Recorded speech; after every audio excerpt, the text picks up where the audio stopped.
প্রতিদিন ভোরে গ্রামের শেষ মাথার সেই পুরনো কবরস্থানে একটা কবরের ওপর কে যেন তাজা ফুল রেখে যায়। কেউ দেখে না, কেউ জানে না, কেউ স্বীকারও করে না। ছেলেটা প্রথমে ভেবেছিল নিশ্চয়ই কোনো আত্মীয়, হয়তো মায়ের কোনো পুরনো পরিচিত। কিন্তু সমস্যা হলো সে রাতভর পাহারা দিলেও কাউকে আসতে দেখে না। আর যখন ক্যামেরা লাগিয়ে ফুটেজ চালায়, সে যা দেখে সেটা শুধু তার জীবনই বদলে দেয় না, মৃত্যু আর ভালোবাসার মানেটাও বদলে দেয়। কারণ ফুটেজে দেখা যায় মাটির নিচ থেকে একটা হাত বেরোচ্ছে, আর সেই হাত নিজের কবরের ওপর নিজেই ফুল রেখে যাচ্ছে। মানুষ বলে মায়ের ভালোবাসা মৃত্যুতেও শেষ হয় না। রায়হান কখনো এসব কথায় বিশ্বাস করত না। তার কাছে মৃত্যু মানেই শেষ, শেষ কথা, শেষ স্পর্শ, শেষ দেখা, তারপর শুধু শূন্যতা। কিন্তু মায়ের মৃত্যুর পর সে বুঝেছিল শূন্যতারও একটা শব্দ আছে, নিস্তব্ধতারও একটা ওজন আছে। আর একাকিত্ব, সেটা সবচেয়ে বেশি শোনা যায় রাতে। রায়হানের মা মারা গিয়েছিলেন প্রায় 3 মাস আগে। হঠাৎ অসুখ, খুব অল্প সময়ের লড়াই, তারপর একেবারে নিঃশব্দ বিদায়। মায়ের সাথে রায়হানের সম্পর্কটা ছিল খুব গভীর। ছোটবেলা থেকে বাবাহীন সংসারে এই একজন মানুষই ছিল তার পুরো পৃথিবী। মা শুধু তাকে বড় করেননি, নিজের না খাওয়া, না পড়া, না চাওয়ার ভেতর দিয়ে তাকে বাঁচিয়েছেন। কবর দেওয়ার পর প্রথম কয়েক সপ্তাহ রায়হান প্রতিদিন যেত। কবরের পাশে বসে থাকত, কখনো কথা বলতো, কখনো চুপচাপ মাটির দিকে তাকিয়ে থাকত। মনে হতো যদি খুব মন দিয়ে শোনে তাহলে হয়তো মাটির নিচ থেকেও মায়ের কণ্ঠ ভেসে আসবে, খেয়েছিস বাবা? একদিন সকালে কবরস্থানে গিয়ে সে থমকে দাঁড়ালো। মায়ের কবরের ওপর রাখা একগুচ্ছ তাজা সাদা ফুল, ভেজা, একদম নতুন, যেন একটু আগেই কেউ রেখে গেছে। রায়হান অবাক হলো, কারণ সে আগের দিন সন্ধ্যায় এসেছিল, তখন তো কিছুই ছিল না। সে ভাবল হয়তো মামা এসেছে অথবা পাশের বাড়ির খালা। কিন্তু বাড়ি ফিরে জিজ্ঞেস করতেই সবাই অস্বীকার করল, কেউ যায়নি। সে ব্যাপারটা তেমন গুরুত্ব দিল না, ভাবল হয়তো কেউ চুপচাপ এসে গেছে। মৃত মানুষের জন্য গোপনে দোয়া করা তো অস্বাভাবিক কিছু নয়। কিন্তু পরের দিনও একই ঘটনা ঘটল, আবার তাজা ফুল। তার পরের দিনও, তার অনেক পরের দিন, প্রতিদিন ভোরে ঠিক একইভাবে মায়ের কবরের ওপর নতুন ফুল। এবার রায়হানের বুকের ভেতর অদ্ভুত একটা অস্বস্তি জন্ম নিল। কারণ ফুলগুলো শুধু তাজাই ছিল না, খুব যত্ন করে সাজানোও ছিল। যেন যেই রাখছে সে জানে মায়ের কোন ফুল পছন্দ করতেন। সাদা গোলাপ, রজনীগন্ধা, কখনো শিউলি, এসবই ছিল তার মায়ের প্রিয়। রায়হান এবার একে একে সবার কাছে জানতে চাইল, আত্মীয় স্বজন, প্রতিবেশী, মসজিদের ইমাম, এমনকি কবরস্থানের বৃদ্ধ পাহারাদার, কেউ কিছু জানে না। পাহারাদার বলল, বাবা, আমি তো রাতেও থাকি, কাউরে ঢুকতে দেখি নাই।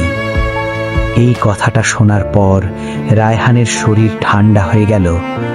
কারণ এর মানে দাঁড়ায় ফুল আছে, কিন্তু ফুল আনে কেউ না।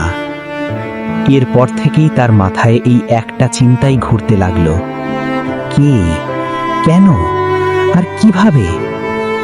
দিনের বেলায় সে নিজেকে বোঝাতো সবকিছুরই যুক্তি আছে। হয়তো পাহারাদার ঘুমিয়ে পড়ে, হয়তো কেউ দেয়াল টপকে আসে, হয়তো কাছের কোনো বাড়ি। তখন এই যুক্তিগুলো একে একে দুর্বল হয়ে যেত। কারণ সে জানত তার মা বেঁচে থাকতে প্রতিদিন ফজরের আগে ফুলে পানি দিতেন, বাড়ির ছোট্ট বাগানটাকে সন্তানের মতো যত্ন করতেন। আর একটা কথা প্রায়ই বলতেন, আমি মারা গেলেও আমার কবর যেন শুকনো না থাকে। সেদিন রাতে রায়হান সিদ্ধান্ত নিল সে নিজেই দেখবে, সন্ধ্যের পর ঈশার নামাজের কিছুক্ষণ পরে সে চুপচাপ কবরস্থানে চলে গেল। কাউকে কিচ্ছু বলল না। একটা মোটা চাদর, টর্চ লাইট আর ফোন নিয়ে সে কবরস্থানের এক কোণের বড় বটগাছের আড়ালে লুকিয়ে বসে রইল। সেখান থেকে মায়ের কবরটা স্পষ্ট দেখা যায়। রাতটা ছিল অস্বাভাবিক চুপচাপ। দূরে কুকুর ডাকছিল, মাঝে মাঝে শুকনো পাতার শব্দ হচ্ছিল, আর বাতাসে ছিল কাঁচা মাটির স্যাঁতসেঁতে গন্ধ। প্রথম 1 ঘন্টা কিছুই হলো না, দ্বিতীয় ঘন্টাতেও না। রাত বাড়তে লাগলো। 12টা, 1টা, 2টো। রায়হানের চোখে ঘুম এসে ভর করছিল, কিন্তু সে নিজেকে জেগে থাকতে বাধ্য করছিল। বারবার মনে হচ্ছিল আজই সত্যিটা ধরা পড়বে। হঠাৎ রাত 3টের দিকে একটা ঠান্ডা বাতাস পুরো কবরস্থানের ওপর দিয়ে বয়ে গেল। এমন ঠান্ডা যেন শীতের রাতেও এরকম হয় না। রায়হান চাদর শক্ত করে জড়িয়ে নিল। তারপর সে লক্ষ্য করল মায়ের কবরের পাশে লাগানো ছোট্ট ঘাসগুলো কাঁপছে, কিন্তু আশেপাশের অন্য কোনো গাছপালা নড়ছে না। সে নিঃশ্বাস বন্ধ করে তাকিয়ে থাকল। 1 মিনিট, 2 মিনিট, তারপর কিছুই না। আজানের আগ মুহূর্তে আকাশ হালকা নীল হতে শুরু করল। কবরস্থানের চারপাশ একটু একটু করে স্পষ্ট হয়ে উঠল। রায়হান সাবধানে উঠে দাঁড়ালো। তার পা অবশ হয়ে গিয়েছিল। সে ধীরে ধীরে মায়ের কবরের দিকে এগিয়ে গেল, আর কাছে যেতেই তার বুক ধক করে উঠল। আবার ফুল, একদম নতুন, একদম ভেজা, একদম সুন্দর করে সাজানো। রায়হান যেন জমে গেল। সে তো চোখ সরায়নি, 1 মুহূর্তের জন্যও না। তাহলে ফুল এলো কিভাবে?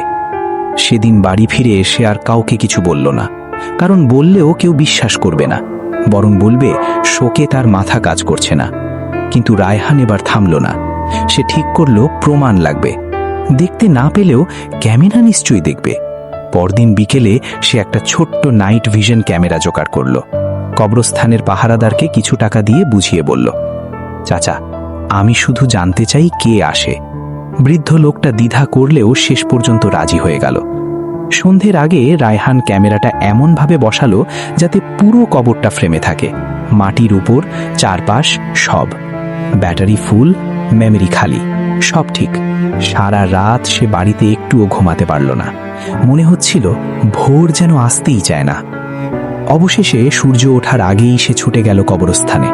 আর গিয়ে যা দেখল, হ্যাঁ, আবারও ফুল। তার হাত কাঁপতে শুরু করলো। ক্যামেরাটা খুলে নিয়ে সে প্রায় দৌড়ে বাড়ি ফিরল। ঘরের দরজা বন্ধ করলো, জানালা বন্ধ করলো, তারপর ফোনে ফুটেজ চালু করলো। স্ক্রিনে প্রথমে কিছুই ছিল না। রাতের অন্ধকারে কবরটা নিঃশব্দে পড়ে আছে। ঘন্টার পর ঘন্টা কেটে যাচ্ছে। একটা বিড়াল ফ্রেমের পাশ দিয়ে হেঁটে গেল। একটু বাতাস উঠল, দূরে হালকা কুয়াশা নামল।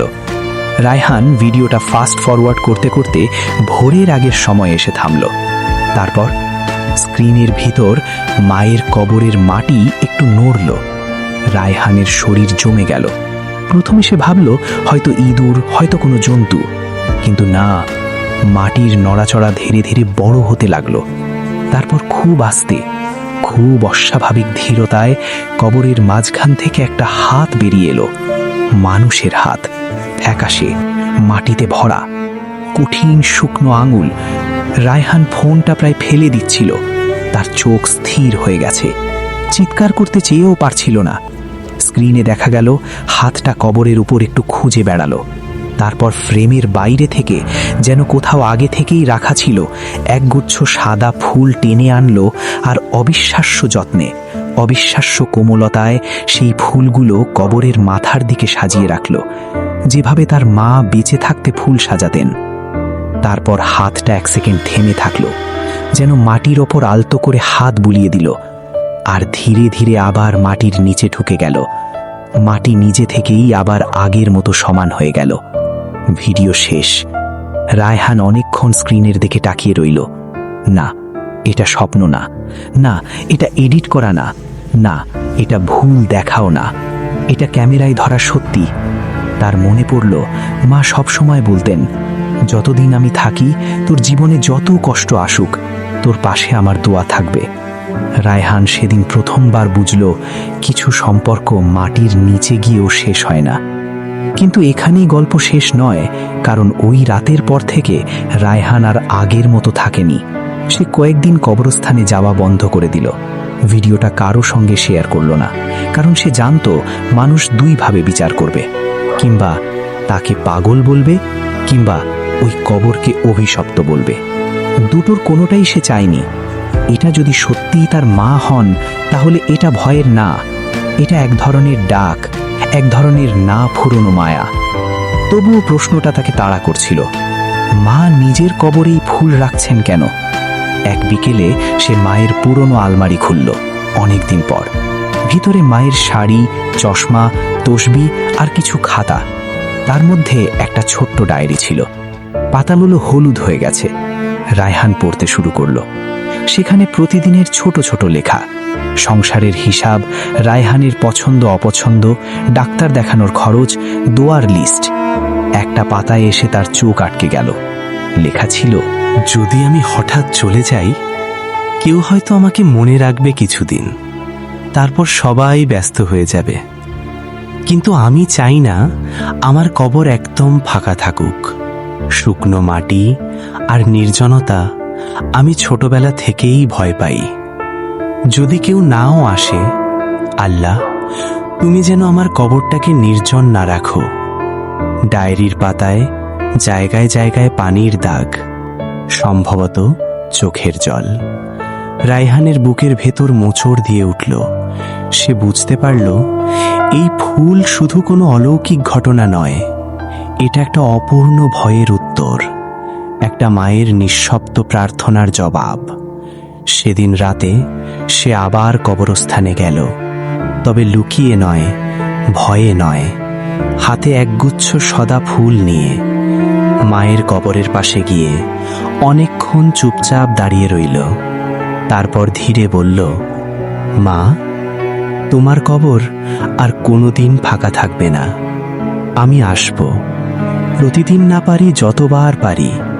তোমাকে আর নিজে ফুল রাখতে হবে না। বাতাস খুব আস্তে বইছিল। কবরের পাশের ঘাসগুলো হালকা নড়ছিল। ঠিক তখন রায়হানের মনে হলো, তার কাঁধের ওপর খুব পরিচিত, খুব কোমল একটা স্পর্শ পড়ল। সে পিছনে তাকালো, কেউ নেই। কিন্তু অদ্ভুতভাবে অনেকদিন পর তার ভয় লাগলো না।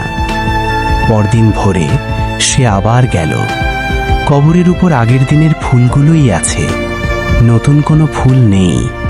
তার পরের দিনও না, তার পরের দিনও না। মনে হলো যেন যার কাজ ছিল সে থেমে গেছে, যেন কেউ নিশ্চিন্ত হয়েছে। রায়হানের পর থেকে নিয়ম করে মায়ের কবরের যত্ন নিতে লাগলো।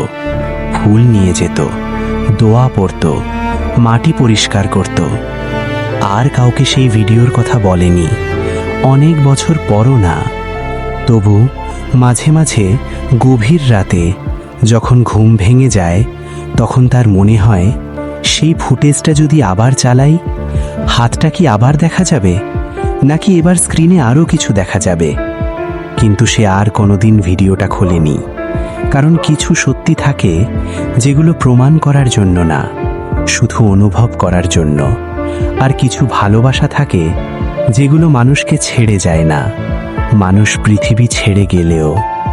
তাই আজও যদি কোনো ভোরে কুয়াশায় ঢাকা কোনো নির্জন কবরস্থানের পাশ দিয়ে যেতে যেতে তুমি দেখো একটা কবরের ওপর তাজা ফুল রাখা, তাহলে খুব দ্রুত সিদ্ধান্ত নিও না। ভাবার আগে একবার থেমে যেও।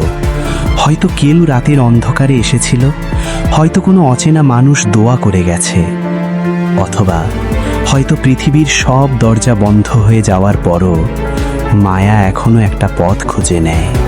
কারণ মৃত্যু সব কিছু থামিয়ে দিতে পারে, কিন্তু মায়ের অভ্যেস, মায়ের দোয়া, মায়ের ভালোবাসা, সেগুলো কবরের মাটির নিচেও বেঁচে থাকতে পারে। আর যদি কখনো তুমি জানতে চাও সেই ভিডিওতে রায়হান আসলে কি দেখেছিল, তাহলে শুধু এইটুকু মনে রেখো, ফুলগুলো কেউ রেখে যায়নি, ফুলগুলো